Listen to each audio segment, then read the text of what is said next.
I'm Emily, a 35-year-old full-time homemaker. Just the other day, I gave birth to twin siblings, John and Sarah. It took 2 days from contraction to delivery, and I was physically at my limit. But when I saw my baby, who was born with a healthy first cry, my fatigue disappeared. Originally, I was supposed to go home, but 1 month before I gave birth, my mother was hospitalized for surgery. My parents were eagerly awaiting my return home with the babies. My mom even said, even though she's recovering from surgery, it's okay for me to bring them over. But this time, we prioritized my mom's health, decided not to move back in, and do our best by cooperating with my husband. But instead of a joyful time raising our children, something unexpected happened. What I am going to tell is the story of the fierce harassment that I experienced at that time. It was the third morning after I gave birth to my twins and returned to my apartment. Suddenly, the intercom at home rang loudly. Who could it be at this early hour? When I looked through the peephole in anger, it was my mother-in-law outside the door. What? My mother-in-law? Why? I quickly unlocked the door, and my mother-in-law swung the door open and barged in. She made a loud noise when she entered the house, so when John heard the noise, he woke up. And then Sarah woke up as well. The babies had been crying a lot last night, and just when they'd finally fallen asleep, my mother-in-law completely disrupted it. She apparently came over by taxi, and I couldn't just turn her away, so I headed towards the kitchen to serve some tea and snacks. Oh my, what a mess. I can't believe my son is living in such conditions. Emily, you haven't been slacking on your chores just because you had a baby, right?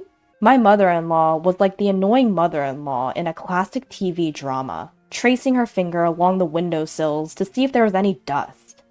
I'm sorry, but they cried so much last night that I hardly slept. I'll clean up when they calm down.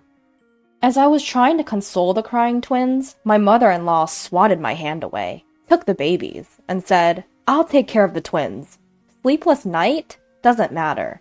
Don't slack off just because of that. Start your house chores early if you're a good wife. Despite my exhaustion, she told me to start housework immediately. No matter how much I tried to explain, my mother-in-law didn't listen and was only focused on the twins. Reluctantly, I prepared some formula milk to hand to my mother-in-law, only for her to say, What? You're feeding them formula? Any mother would breastfeed, right? What kind of unloving parent are you? I was so shocked to hear the one thing I was most self-conscious about. I nearly started crying. Holding back tears, I did as she told and began cleaning the room. Although my mother-in-law had said she would take care of the kids, she just casually soothed them. When their diapers were dirty, she seemed to hate changing them and called me, who was in the middle of house chores, to do it. I couldn't progress with my chores, and I didn't understand what she came here to do. Moreover, for the next 2 months, she came over almost every day and continued to soothe the babies, half-heartedly. This time is nothing but pain because she keeps complaining about me. I wanted to talk with my husband, but he's always dead tired after a long day at work, so I never found the opportunity. For 2 months, I endured snide comments from my mother-in-law. When she told me she wouldn't be coming anymore from the next day, I thought I was finally free. But to my surprise, she suddenly held out her right hand and said, Hey, pay me quickly! 2 months worth of transportation expenses and thanks for helping with childcare. It's normal, right? Unbelievable. She was demanding both travel expenses and a thank you payment from me. I snapped at her words. What are you talking about? When did I ask for your help? If I had asked, it would be a different story, but I never did. In fact, your presence for the past 2 months has been nothing but unpleasant. Please don't come here anymore. Saying that, I kicked my mother-in-law out of the house. Immediately after that, I packed our things and took my twins back to my childhood home. I felt guilty burdening my mother, but I couldn't find peace if I stayed here. On the other hand, my mother-in-law went and spilled everything to my father-in-law and husband. She painted herself as the victim, saying that despite all her efforts, I had spoken harshly to her. When my husband came home to find us missing, he was taken aback. Upon hearing the situation from me, he turned pale and stormed off to his parents' house the next day. My father-in-law, who had only heard my mother-in-law's side of the story, turned white as a sheet when he heard what my husband had to say. "Oh no, what have you done, dear?" He suddenly turned on my mother-in-law, his face a mask of fury. My father-in-law is usually a mild-mannered man, and he rarely gets angry. Even my husband had never seen him so mad. My husband was at a loss for words, and my mother-in-law was flustered. "What? Why are you so mad? Isn't the one at fault her? After all, I went out of my way to reduce her burden of childcare, even spending on travel expenses. Why should I be the one getting scolded?" My mother-in-law's argument is that she acted after thinking about me and insisted that she did nothing wrong. "No, you don't understand anything. Do you know who her grandfather is?" While trembling with anger, my father-in-law stared at my mother-in-law with his eyes wide open. "Who? You mean the scary-looking old man who came to the wedding? I remember you bowing and scraping to him, but what about him? Don't tell me. You're being threatened by that old man?" "No! That man is the chairman of my company." When my mother-in-law heard those words, she let out an unintentional, "What?" As it turns out, my grandpa is the chairman of a major corporation. My wedding was quite a large affair, with several CEOs of famous companies in attendance. My grandpa is strict with both himself and others, not the type to laugh or engage in pleasurable conversation much, but he dotes on his granddaughter, me. Every time we met, he'd buy me expensive toys or take me to expensive restaurants. When I got married, I later heard from Grandma that Grandpa was so happy he cried, which surprised everyone. Given how much Grandpa dotes on me, he would definitely not stay silent if he knew about what my mother-in-law had done. Under normal circumstances, one would already be scared stiff just by that. But there was another reason why my father-in-law wouldn't want this getting out to grandfather. I was on the cusp of either getting a promotion to a managerial position or not. If I became a manager, my salary would significantly increase from what it is now. It was an important time for me to give my best, and yet, without understanding how I felt, you stirred up this mess. What on earth were you thinking? My father-in-law could care less about me. Right now, all he's thinking about is his promotion, rather than his family. My husband, who knew his father's true intentions, seemed to be deeply disappointed that he didn't think about the twins and me, even though he was his own parent. He said, "Enough is enough. I'm disappointed in my dad who only thinks about himself, and shocked at my mom who's been bullying my wife. Just stay out of our lives." Hearing her son's words of disownment, my mother-in-law rushed towards my husband with an incredible force. "Don't joke around. You're the heir to this family. I won't let you abandon this house. I'm going to go to Emily's place and talk some sense into her. She is our daughter-in-law, after all. She needs to handle the household properly." Upon hearing this, my father-in-law said to his wife, "You're not planning on barging into Emily's parents' house, are you? Don't do anything that rash. I'll lose my chances of a promotion. Don't interfere." Upon hearing these words, my husband left his family home without uttering a word. He came to my parents' house on foot, explained what had happened, and apologized. Her husband's face looked sad rather than angry. "I can't believe my own parents are like this. I'm sorry." In response to my husband, my parents didn't say a word. "Come on, let's eat dinner since you're here," they offered. "That's right, James. You can stay here for the night if you like. Our house is close to your apartment. You can just bring a change of clothes." At first, my husband was hesitant because of the kindness of my parents, but after a long time, he wanted to relax with the twins and decided to stay at my house. It's been a while to have a relaxing time with family. Seeing my husband cuddling our crying twins was quite endearing. When it came time to sleep, the twins were sandwiched between me and my husband. I wished that we could always have such peaceful times. But I knew my mother-in-law would not stay silent. Deep down, I feared she might show up suddenly. But at that moment, nobody imagined that she would strike so quickly. The next day, while my parents were at work, the doorbell at my parents' house rang incessantly. I had a bad feeling about this. When I peeked at the intercom, to my surprise, my mother-in-law had shown up, unannounced. Open the door! I know you're in there! Give me back my grandchildren! She kept knocking on the door, saying those words. My mother-in-law rang the intercom repeatedly while banging on the door, and the twins were crying so much. I was almost going crazy, but then a person opened the front door for me. Finally, you opened the door! Now quickly hand over the twins to... Wait, who are you? The person who opened the door instead of me was my grandfather. Who do you think you are, banging on someone's door like this? How rude!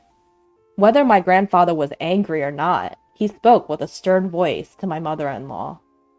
As expected of my mother-in-law, she looked dumbfounded and couldn't say anything because he spoke to her with such a voice. Wait a minute. You can't be the chairman my husband has mentioned, can you? My mother-in-law, her voice was shaking, asked my grandpa. Huh? Oh, now I remember. Are you James' mother-in-law? I didn't recognize you because you didn't introduce yourself at the wedding. My mother-in-law had been entirely against our marriage. She felt as though she was losing her son she had raised so carefully, and she adamantly refused to attend the wedding. However, the people around her managed to persuade her to attend the wedding, but I heard that she didn't say hello to my relatives at all and just sat in the waiting room with a sullen expression. So it's no wonder my grandpa didn't recognize her.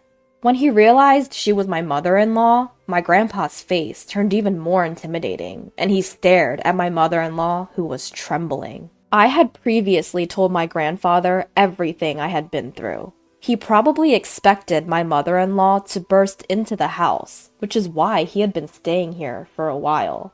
Well, the real reason was that he wanted to see the grandchildren I had given birth to. But he hadn't expected such an early assault. I didn't come here to bother you, Emily. I just came to see the twins because you brought them here without telling me. It's cruel not to tell me, isn't it? She insisted that she just came to see the twins and not to harass me. However, I couldn't believe the words of the mother-in-law, who had been banging on the door and pressing the intercom repeatedly, yelling to give back her grandchildren. Is that so? But didn't you tell your granddaughter earlier to return my grandchildren? Since when did they become your possessions? Even my mother-in-law couldn't ignore these words, and she argued back. What are you talking about? Those kids are the grandchildren of our family. Especially John, who was the heir. They are rightfully our grandchildren, not yours. Yes, the only reason she doted on the twins was because they were the heirs. She also loved Sarah, but John, being the heir, was her favorite. I see. I understand your affection for the twins, but is it right to neglect their mother, who was exhausted after childbirth? You forced your way into her home, which is quite a terrible thing to do, isn't it? My mother-in-law was taken aback by these words and began to look pale again. Wait, you're not going to tell my husband about this, are you? He specifically told me not to come here. I can't let him find out. Even though my father-in-law was strongly advised my mother-in-law not to come here, she came here on her own will.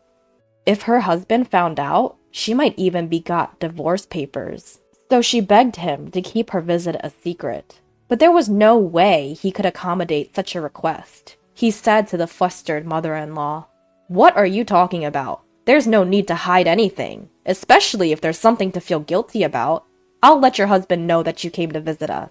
Now, be sure to make an appointment next time you come, okay?" Leaving these words behind, he closed the front door. Normally, my mother-in-law would have knocked on the door many times and pressed the intercom many times. But now that the grandpa, who was the chairman, is at home, it seems that this time she went home quietly. She didn't say anything about her abrupt visit to my family's home, but my grandfather later summoned her husband to his office and explained what had happened. Despite having been emphatically told not to go to our home, my father-in-law was visibly angry that his wife had done so anyway. I deeply apologize for my wife's thoughtless actions. I'll make sure she never does anything like this again. He apologized sincerely to my grandfather. My father-in-law was sincerely apologizing to my grandfather. He had to apologize for his promotion. But my grandfather wasn't so naive as to fail to see through my father-in-law's true motives. True, what your wife did is inexcusable. But don't you share some of the blame? You seem to only think about immediate concerns and don't pay much attention to those around you. There's a lot of dissatisfaction with you at the workplace. I can't possibly promote someone like that. In the end, my father-in-law's promotion was taken off the table.